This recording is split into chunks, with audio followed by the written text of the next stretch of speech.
Ready to supercharge your SEO and marketing game without spending a dime? First, head over to the official Semrush website. You can easily find it by searching on Google or typing in their address directly. This is where you'll begin your journey to SEO mastery. Now, locate the pricing section, usually found in the top navigation menu. Click on it, and you'll be presented with Semrush's various subscription plans. Browse through the different plan options. While Semrush doesn't always offer a clearly advertised free trial, there are several methods you can try to gain access to its premium features. Let's explore. Some potential options include special promotional offers. Try looking for Semrush deals on their website, or by searching online. They may offer a free trial period depending on your search.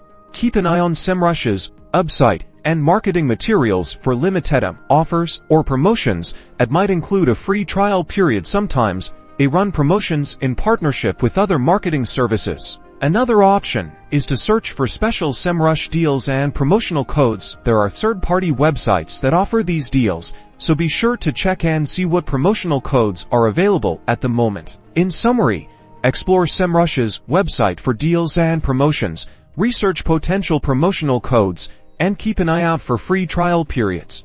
While a direct free trial isn't always guaranteed, these tips can significantly increase your chance of experiencing Semrush's powerful features risk-free. Don't forget to like this video and subscribe for more marketing tips.